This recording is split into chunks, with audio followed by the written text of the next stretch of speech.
Be more grind, rise, shine through the struggle. Black dollar circulate, flexing muscle.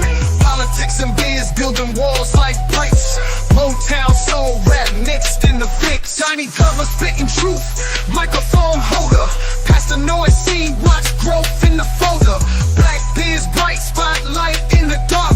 Hustling hard, lighting sparks in the park. Be more new, where we breaking glass ceilings. All black every day, income healing. Donnie Glover, flip the script, let's go. Black Wall Street roadmap, be more flow. Real talk, stock rise, dreams ain't looking hollow. Blueprints, handshakes, enemies wallow. Baltimore kings, queens, crown on the throne. Legacy built, stone by stone. Headlines, deadlines, moves in the background. Politics, money clips, elevate the town. Black biz strategists, wealth can't be missed. Twist the plot, make the whole world twist. Be more news, success we inhaling. Victories, IRS, no detailing. Donnie Glover, rise to shine, let's glow. Focused on for GDP is $23 trillion. 23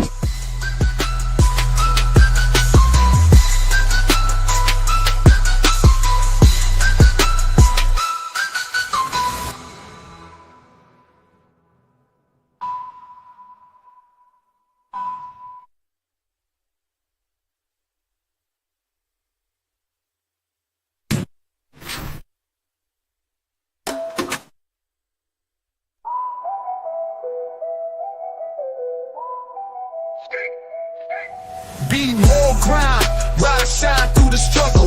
Black dollar circulate, flexing muscle. Politics and biz building walls like bricks. Spitting truth, microphone holder. Past the noise scene, watch growth in the... Top of the morning to you. Good morning. Good morning. I'd like to welcome you to the show, Devin Jackson, Greater Baltimore Black Chamber of Commerce. How are you, sir? I'm doing fine, Mr. Glover. How are you doing today? Good. Tell us about yourself. I'm an East Baltimore native, Dunbar grad, servant of the community, servant of our people. That probably sums me up in a nutshell. Entrepreneur, nonprofit leader. That's pretty much me, workaholic. A workaholic. What you know about Paul Launch Dunbar? Man, the school, man, that I owe so much of my life and of my history to. As a Dunbar grad, man, you really get a chance to experience the history of Baltimore in a lot of different capacities of being one of the only two Black schools in the city. That rich history from athletes to billionaires like Reggie F. Lewis. I mean, it's the history there kind of inspires you. You have no choice really but to be inspired. And it's driving for greatness. I gotta tell you, Devin, when I transferred to Dunbar, my poly friend said, "Man, you going to Dunbar?" I said, "What you say?" Dunbar. And then I get there and I learn about some of the inventors that went to Dunbar. Like you said, it was one of the first two Black schools. You go to Douglas on the west side and then Dunbar on the east side. But inventors, doctors, nurses, educators, political leaders. So I told the cats at Poly, I said, nobody at Poly got a museum named after them.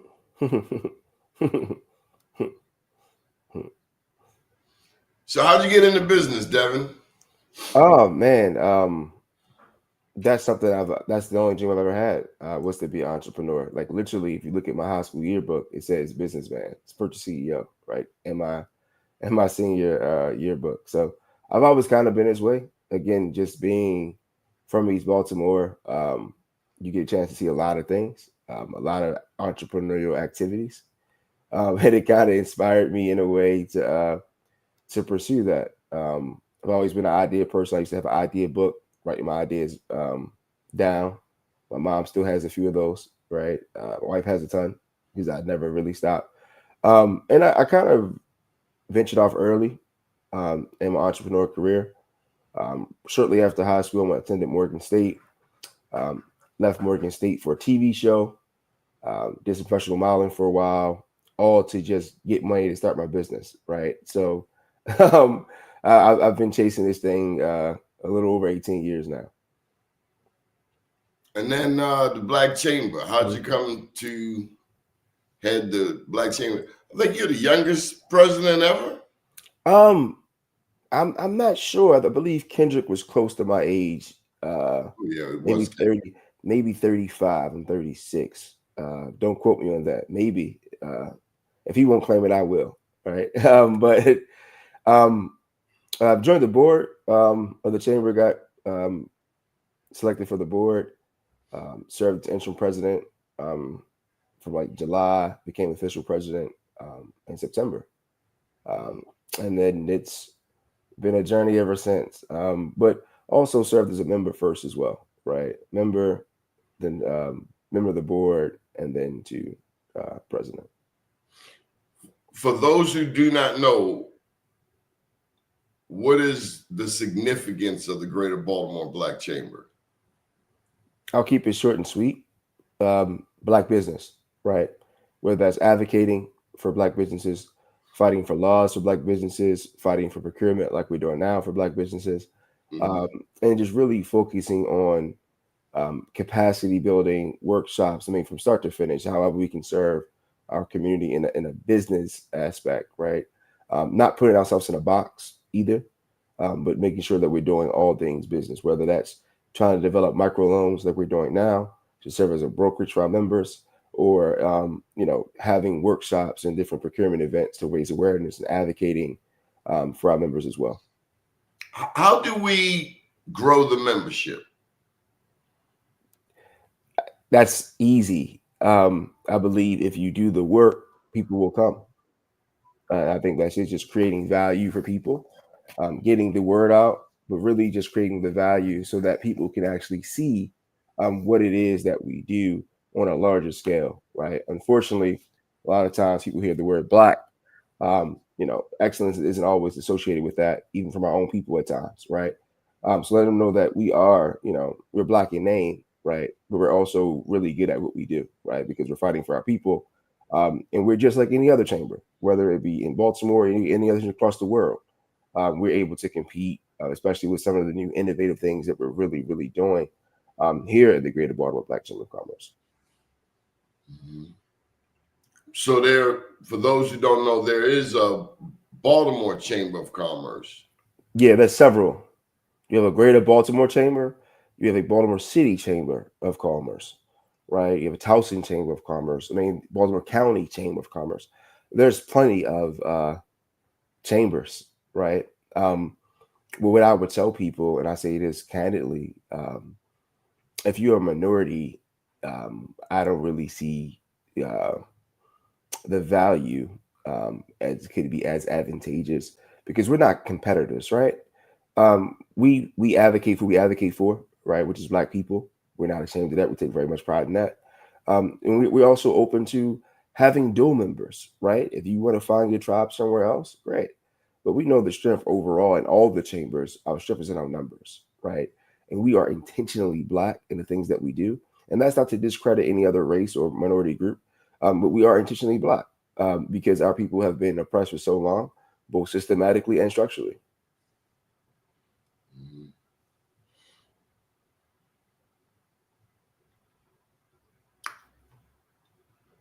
How do we get more younger Black entrepreneurs involved in the chamber?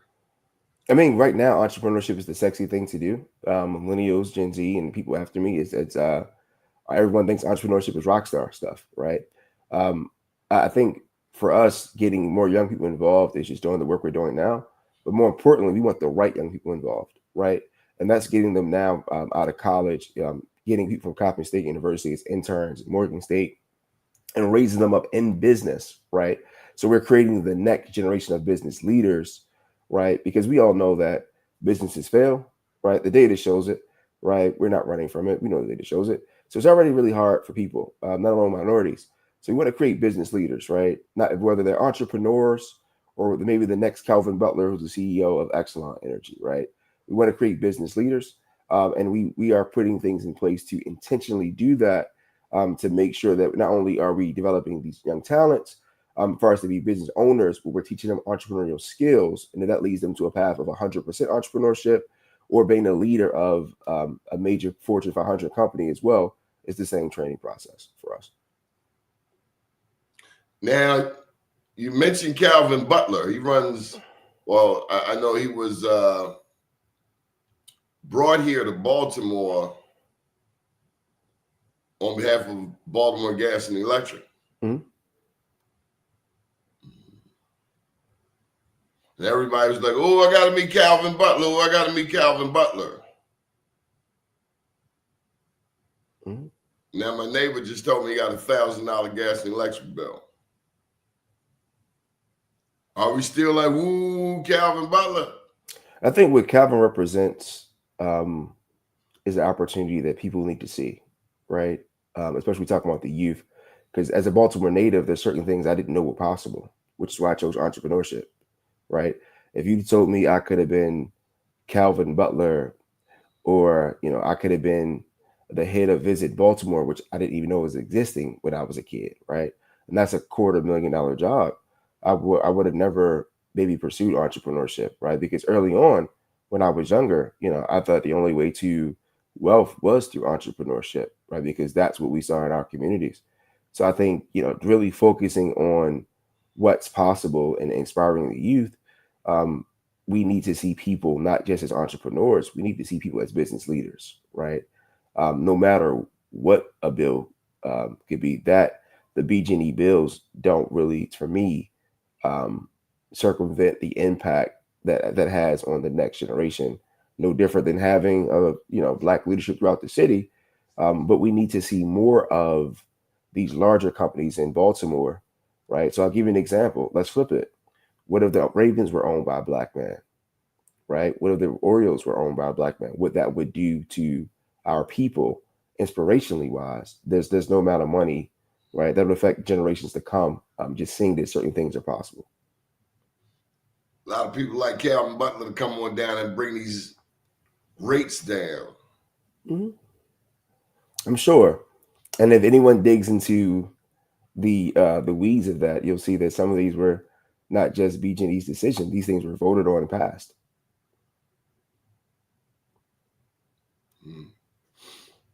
Did you get a chance to meet Ricky Smith? I have not had a chance to meet Ricky Smith. Hopefully I'll meet him before he leaves. Do you know when he's leaving? I think 2 days ago. Oh, he left 2 days ago. Yeah, but he'll be back and forth. Of course, he was running BWI, Thurgood Marshall, and is now headed for Atlanta to run the busiest airport in the world. But I mentioned him because, of course, he's affiliated with the Greater Baltimore Urban League. So on that note, are there any strategic partners that you can highlight with the Greater Baltimore Black Chamber? No, there isn't any strategic partners that I can highlight where we have official MOUs, right? And we identify them as strategic partners. We have people that we consider in our ecosystem, right? Both unofficially and officially. And we're in discussions now with a ton of different organizations, like Urban League.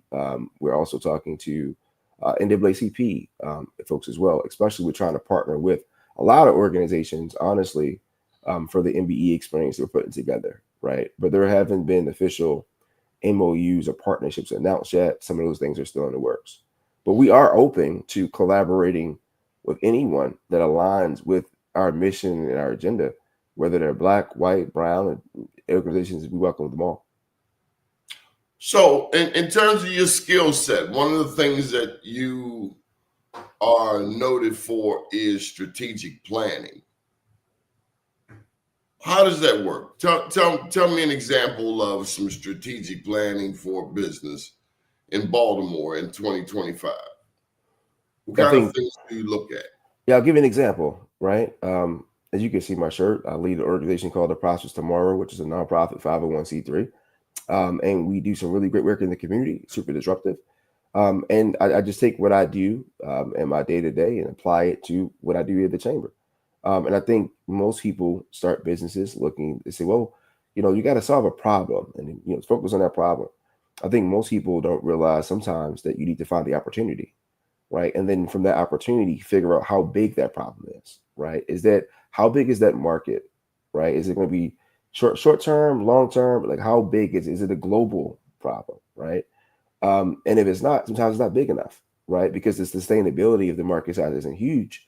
Your sustainability is probably unlikely, right? And I think looking through that lens have been very intentional about what you choose to attack, what industries you tend to go after or disrupt.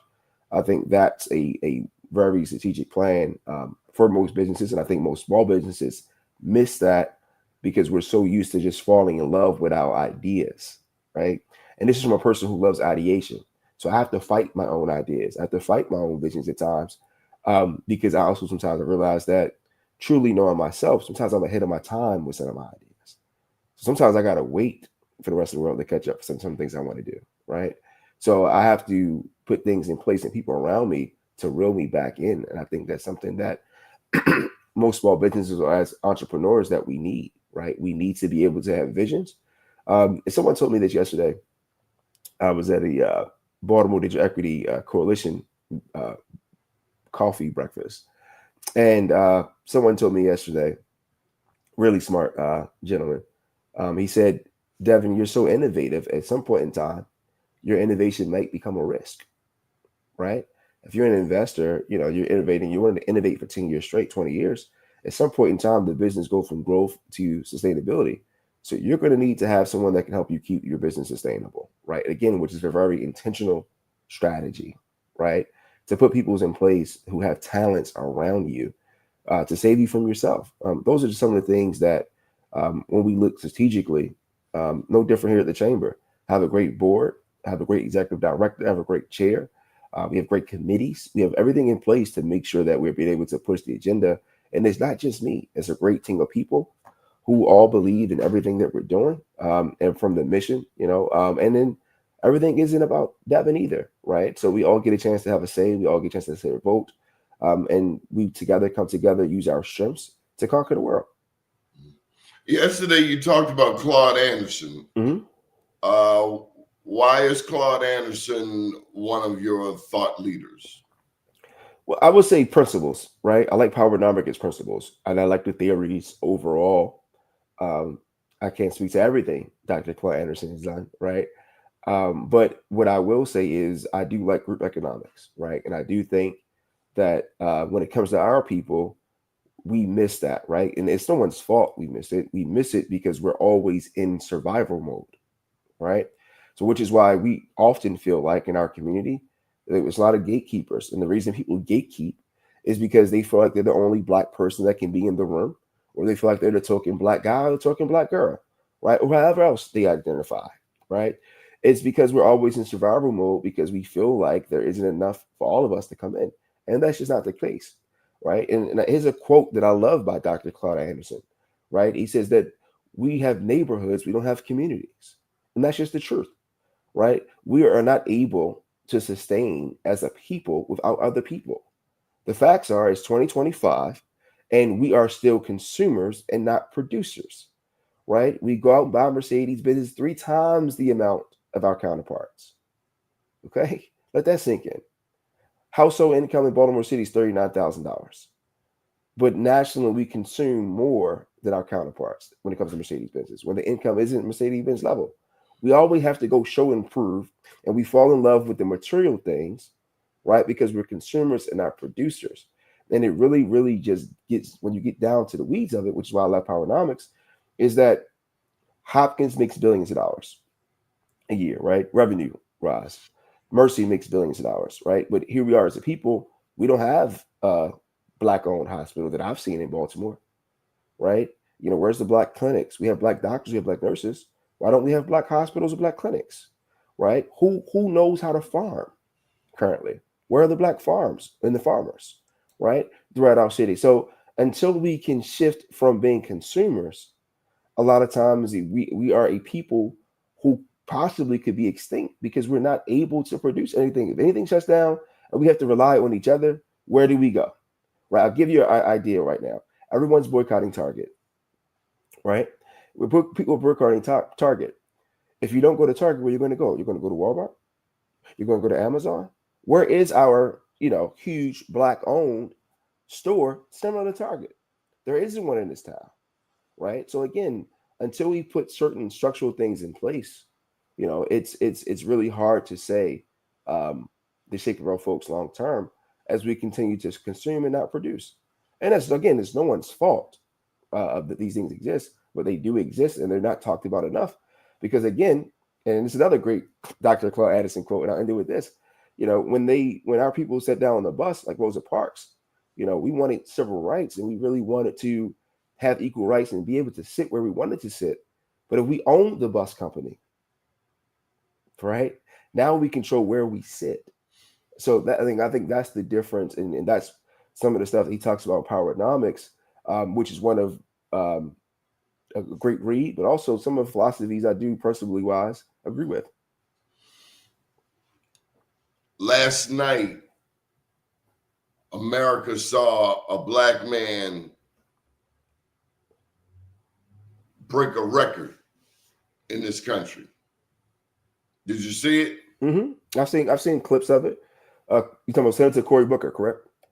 Yep, Senator Cory Booker spoke for 25 hours. The last person to speak that long was Strom Thurmond, and he was making the case that Blacks shouldn't be equal citizens in this country. Any thoughts on last night's historic speech? Well, one, I'm glad he broke it, the record, and hopefully people continue to break another records Senator Thurmond has. We all know he's a piece of work, and I'll just leave that there. He was a very interesting, complex senator, to say the least, right?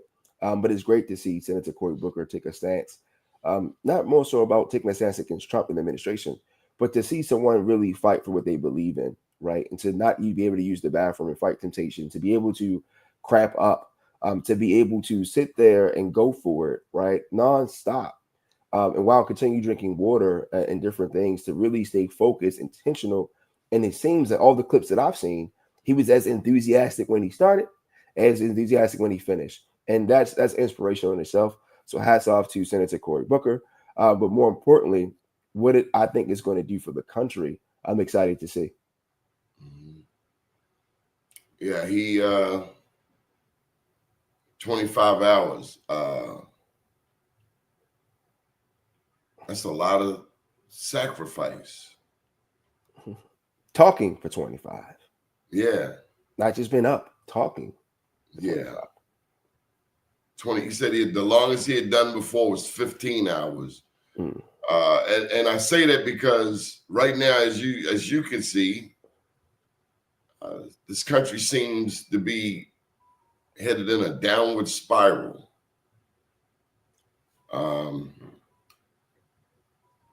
I see people in Teslas nowadays, and all I think about is South Africa and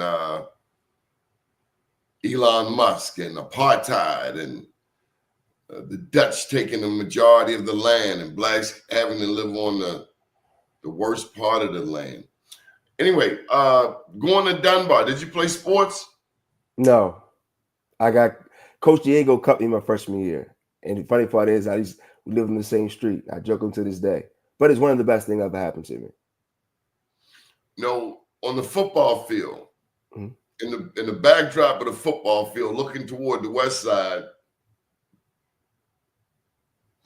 you can see the prisons.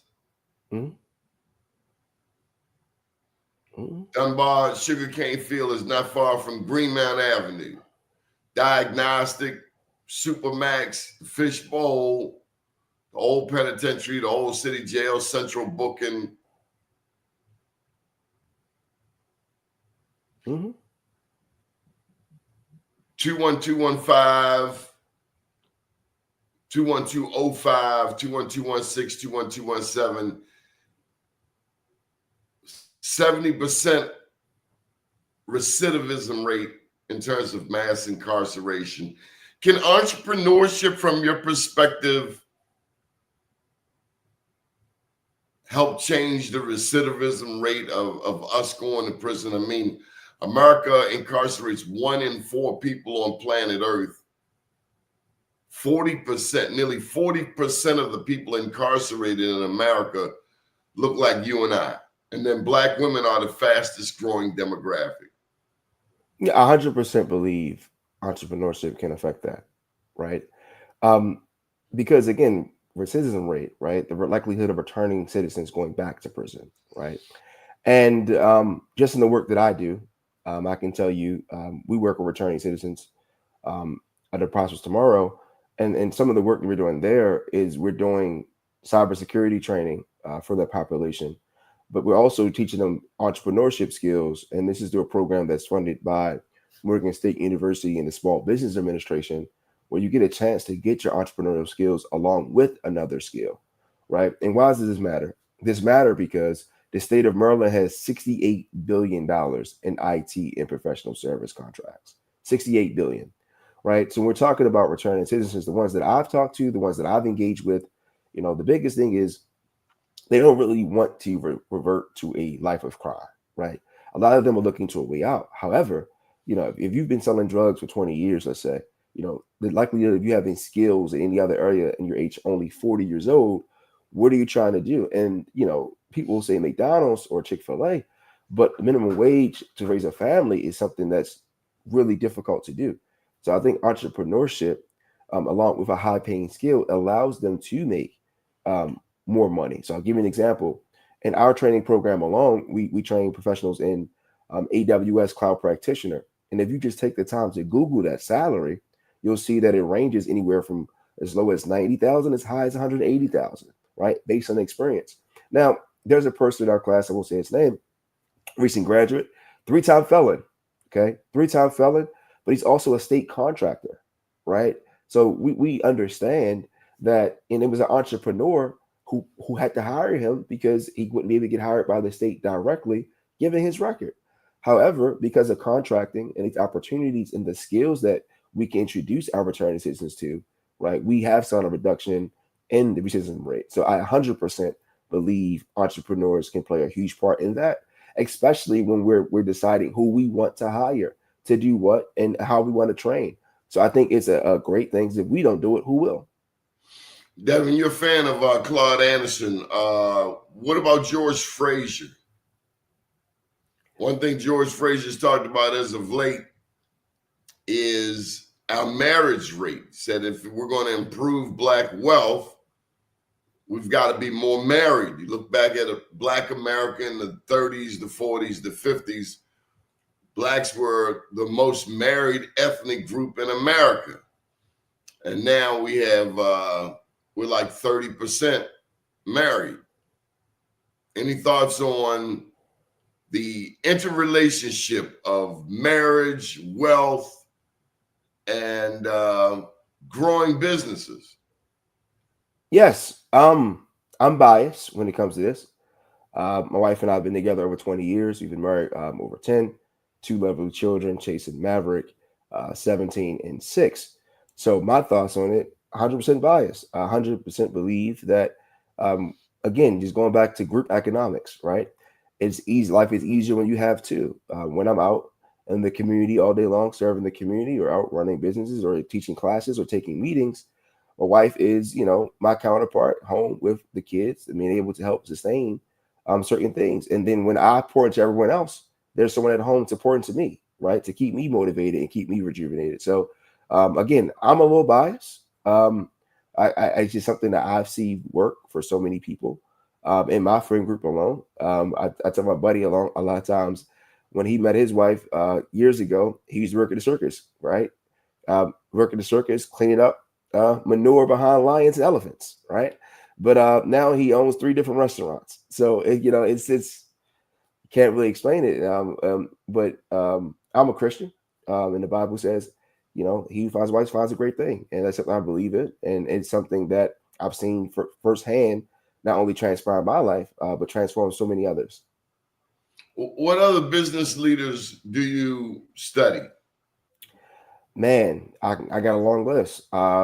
Reggie F. Lewis is one of the up guys up there that I really love because again, East Baltimore guy, Dallas Street. More importantly, it's probably the first time that I've seen strategy work. Right, him identifying or going to meetings as the lawyer, not telling his counterparts he actually owns the company, is a move that I've used many times, especially when I was younger. Right, because I'm only 36 now, but I promise you, I've been this way my whole life. So when you're going to a meeting at 19, 20, 21 years old, I didn't have the facial hair that I have now. I mean, still ain't the best, but I got a little something, right? And people wouldn't take me serious because I was just this kid with these big ideas, right? It's no way it's going to work. So I just act like I was an intern. I used to act like I was a marketing person, but really I was the owner of the business. So he's a person that I've stole from. I also would say I'm more of a militant kind of person. So there's some Malcolm X components I would see there. My favorite part of the movie is when he points and everyone goes like this. It's like, oh, that's amazing. Martin Luther King, Muhammad Ali, because I talk trash. Man, I can do this all day long. I gotta my kids talk trash. I talk trash. He's a person that definitely inspired me just from the charisma, the trash talking, those kind of things. Not to be able to speak your mind. Those are quite a few, and then also have local people, right? Bernard Jack Young is a person that I seen in my community when I was younger, who poured into me early in my childhood. Watched him move it in different ways from afar, as well as up close. Um, I can tell you other local leaders or former pastors. I mean, I'm an example of what it truly takes of a village of people pouring into. My dad died when I was 3, so I didn't really have like a father figure per se. My older cousin's probably the closest to a father figure I kind of had to kind of set the example, and he's not too much older than me. But it takes the community. I've kind of stolen bits and pieces from everybody to make me who I am today. That goes to my principal down to Roger Shaw in high school, right? And then my assistant principal, Mr. Colbert, right? And then Mr. Bonaparte, and I was there in 9th grade. He was there. He didn't stay the entire time, but every day he used to say announcements that only you can control your destiny, and failure is not an option. That's a philosophy that I happen to buy into and be that kind of psycho to believe that I can do anything because my mom told me I can be anything I wanted to be, and I truly believe it, and I still do to this day. What is your vision for the Black Chamber? I was going to say world domination, right? It just throw you off, but I envision us really being an international chamber, doing some international work, and I think we're going to be one of the chambers that the world gets to admire. We're going to just be located in Baltimore City, so that's the vision. The vision is to always be the Greater Baltimore Black Chamber, right? But not based on the people that we serve demographically. Moving forward, it will be based on our headquarters, no different than if you're an Apple, right, and you're located in Silicon Valley, or you're Meta and Google, right, in Silicon Valley over there in San Bernardino, right? We have a headquarter in Baltimore City, just like Under Armour, right? Global company, location here, but their name is not in the titles. Ours is, and giving our historic and respect to our founders and our leaders of the past, we're never going to change our name.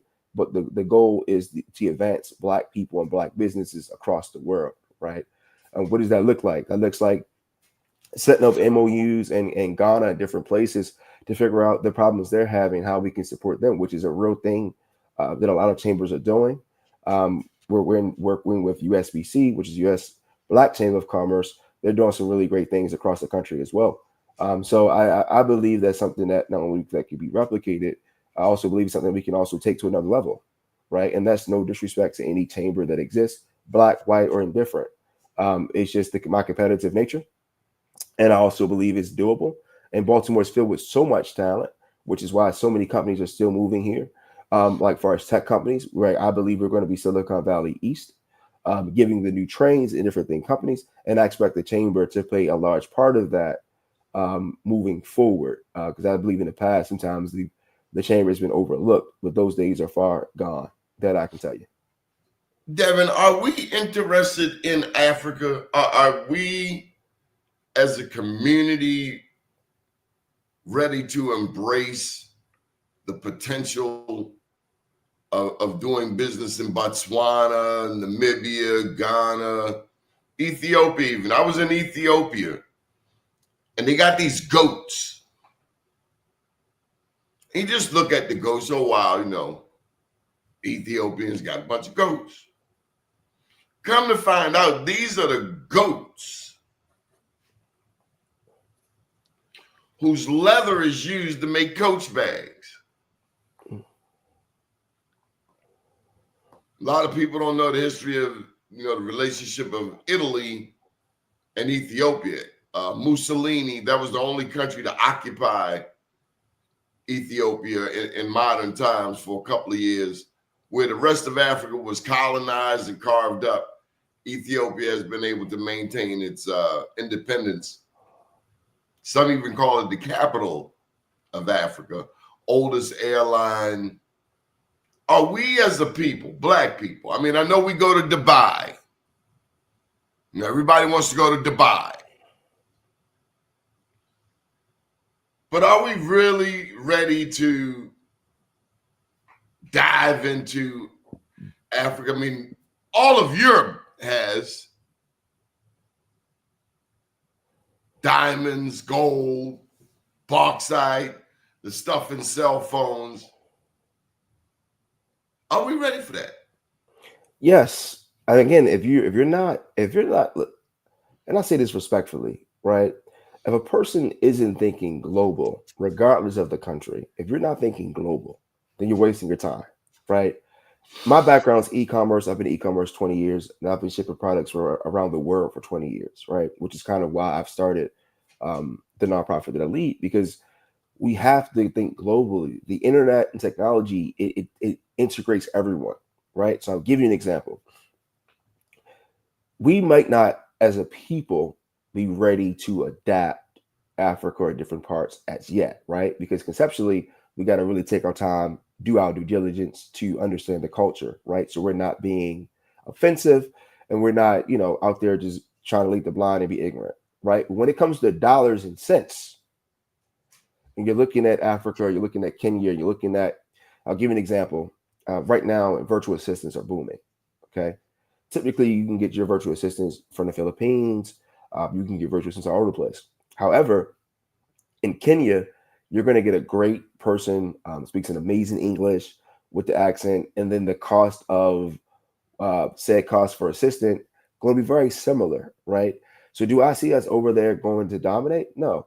But can we employ people from Kenya, right? Like other call centers and different things that they do across the country? Absolutely. Can we do business in Kenya? Absolutely. Do they wear the products that we make? Absolutely. Do we wear their products? Absolutely. So we look at import and exports, right, and doing business that way. I think it's something that we already doing and we can expand upon. Now, it's embracing the culture, right, and getting down to those things that may come with time. But I know for sure the import export business already is taking place in the trade here in Baltimore and across the country. What role can the Black church play in the growth and development of our Black businesses? A ton, right? I actually did a call the other day on my Instagram looking to sit down and speak with clergy, right? Because I think it's a great opportunity to amplify voices in certain things, right? And I think we need to, when we're talking about economic empowerment in particular, which my call was for, I would love to sit down and talk to our clergy, right? And because I believe they play a pivotal role, not just in amplifying voices or ideas, in our community, whatever your pastor say is true, right? Most people aren't vetting what their pastor say, right? They take it. Pastor said this. Mm-hmm. Pastor said this. Yep, they take it and run with it, right? So I'll give you an example. We have a legacy learner program paid for by Baltimore City Information Technology Office. And that older adult program, they always say, well, they said, right? Which made me want to say, who is they, right? And then you'll discover that a lot of information is just repeated by someone they happen to know or something they heard in church. So I think it's very pivotal as we're talking about entrepreneurship, not to have churches do workshops, right? Because some churches do that too. I'm not saying churches got to do financial literacy. I'm not saying they got to do business one-on-one. What I am saying, having them at the table, some of them are business folks or business minded. Some of them need to improve their business mind, right? But because they sometimes influence so many others, I just want to make sure that we have them at the table to have the conversation. So when they are leading the flock, right, they're leading the flock in a way that is transparent, but also with actual data and numbers, right? So I'll give you an example. The call that I reached out to, because we currently have a $1 billion procurement problem, right? And here at the chamber, we're fighting that good fight, but it'll be a lot easier if we can get our clergy to the table to have a conversation to make people more aware of what's going on, right? Because we want everybody at the table, not to discuss the problems, but to develop solutions. And without everyone's perspective, that makes that task more daunting than it needs to be. So I think, our clergy across the city or nationwide definitely plays a huge influence. I'll give you an example. You'll see Jamal Bryant, boycott, leading the charge, boycotting Target, which again I think is a great thing.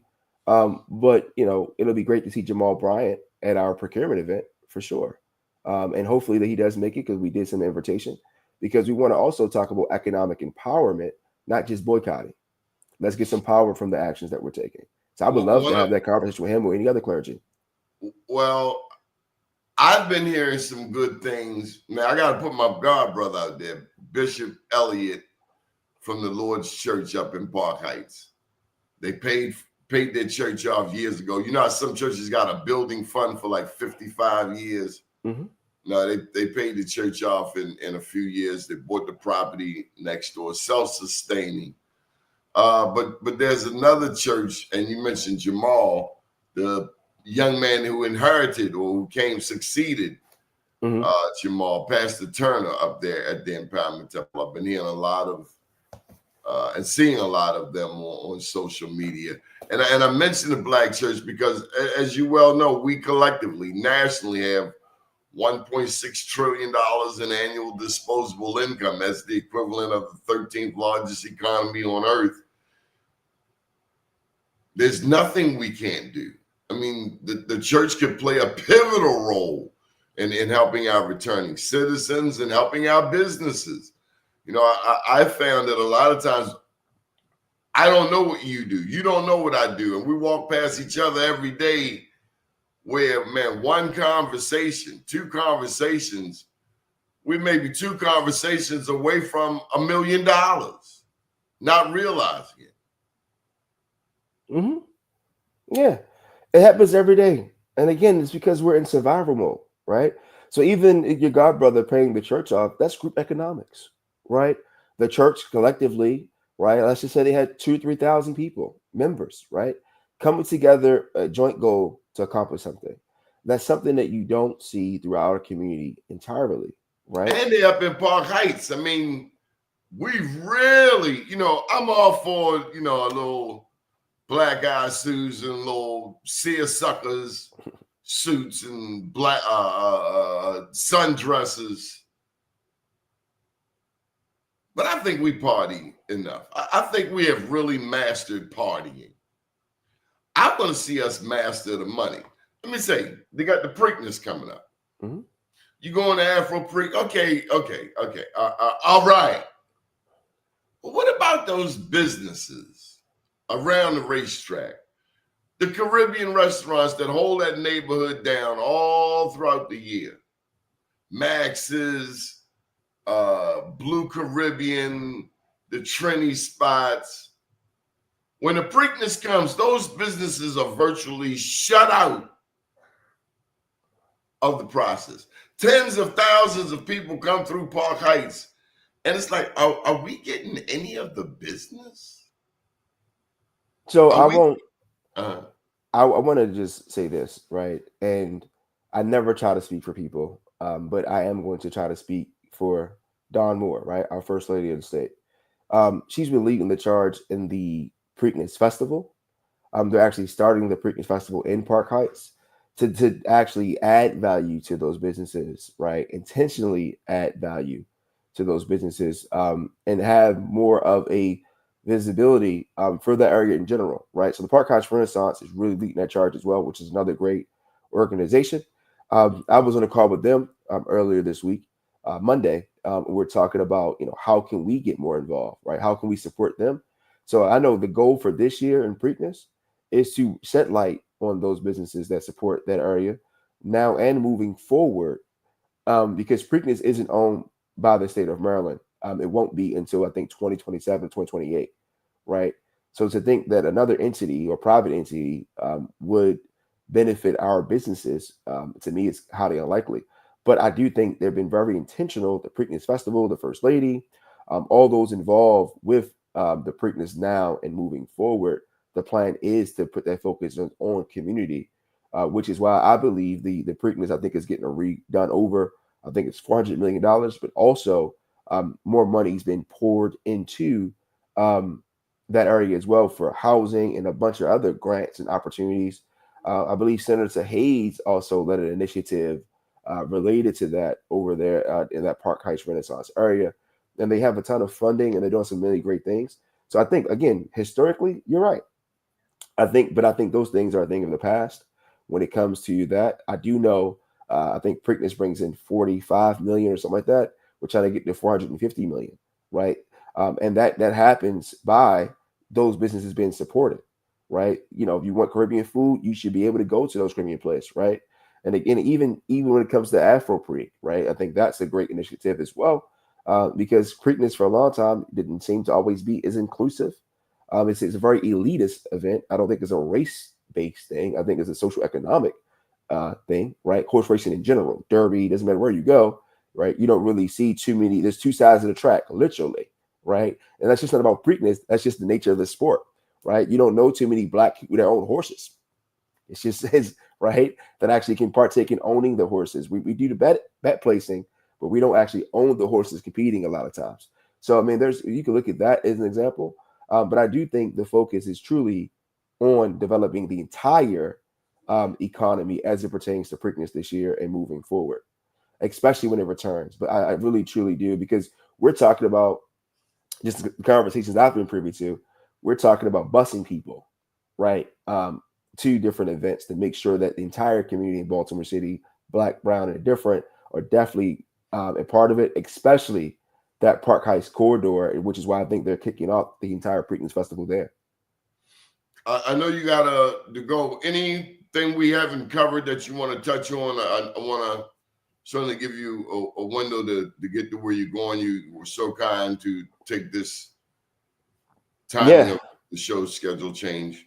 No problem. So, I want to touch on just going with Preakness. We're having an event called the MBE Experience, Racing Towards Economic Empowerment, which is actually part of the Preakness Festival. And it's really designed to solve a $8 billion problem as it pertains to procurement across our great state of Maryland, and really focus our efforts to really build a stronger, more vibrant Maryland. And we do that by making sure that the procurement money assigned for minorities is met. 29% is the goal. We're not hitting that number in our city or not even in our state. So we want to raise awareness for that. But more importantly, we want to problem solve, right? Because a lot of our state contracts don't really stay in state, which if we do the math, I won't get into the numbers too deep here, but it's my belief that if we do the math and some of the contracts, like I said earlier, only 16% stay in state, majority of the contracts are out of state. But if we're able to get those contracts locally, and some of that tax revenue can go towards our schools, some of that tax revenue can get us out of debt, it solves a lot of problem. And I believe that problem is a procurement problem as it pertains to our minority-owned businesses across the state. And again, I keep saying minority because I want people to know that data includes white women as well. Even though I lead a Black chamber, there are other minority groups who are not Black who are part of this and should be a part of this effort that we're doing. That takes place May 15th. It's a free event open to the public. You can go to the mbeexperience.eventbrite.com. Again, it's the mbeexperience.eventbrite.com to register for that event. And then tomorrow, I'm not sure when this is going to air, April 3rd, we're doing something with Winata, which at the World Trade Center, which we're super proud of. I'm sitting down for a fireside chat with Executive Director Chad Williams to discuss their $20 million rollout when the work they're doing in West North Avenue. And again, as we're talking about Black businesses and amplifying voices, this is those businesses in Park Heights should be at this event, right? Because you're not limited to a geographical area to apply for some of these grants and contracts. So I just want to throw it out there. Those are the two events that we have coming up to make not only exciting news and make a difference, but to really make a revolutionary impact to make sure that, our people get what they deserve. But, when we thrive, everyone else thrives, right? We are the economic engine. We're the population where our money, we support everyone else, right? Our money doesn't support ourselves. So other people are getting rich, right? So what does that show us? Because our dollar doesn't circulate, right? When we have more money, we spend more money. So if you want to build a more vibrant Maryland, you want to build a more vibrant Baltimore, then you have to make sure that money comes down to our people, right? Because we are consumers. So until we fix that problem, yes, sir. I almost let you go. Morgan State University, Coppin State University, do they play a role in this ecosystem? Yes. So Morgan State University is one of our partners for this event. We haven't announced it officially yet, but it's the first announcement you get live. We're working with the Women's Entrepreneurship Center to make sure that, we have those female entrepreneurs there in the building. Coppin has always been a great partner of ours with the chamber. We do have confirmation that Vice President Joshua Humbert is also attending the event. We have MOUs with Coppin in place already for some of the work that the chamber's done there in the past. And we're working to bring in some of those interns from Coppin State University to help us with some volunteer things to partake in this event. So we're super excited about that. Both of our two HBCU pillars here are part of this event in multiple capacities. And we're looking forward to helping them grow their student population, and as well as getting those internships and job placements and getting those students ready for careers, whether it be in business or like otherwise. Good deal. How can people get in touch with you, Devin? Oh, man. I'm not hard to find. The best way to find me is probably LinkedIn. Just look up Devin Jackson. You'll see all my titles and things I'm doing there. That's probably the best way to reach me on social. And then you can contact the chamber directly. If anyone has any questions or Prosperous tomorrow, my team at both places know how to reach me. But personally, if a person wants to reach me directly, LinkedIn is probably the best place for that. But you can find us. The chamber is GBCC or GBBOC on Instagram, and then a Prosperous tomorrow as well. As a way to reach me on social media. But my personal will be LinkedIn. It's probably the best way to reach me. And a shout out to Toby Pulley. I've been pushing her for a minute.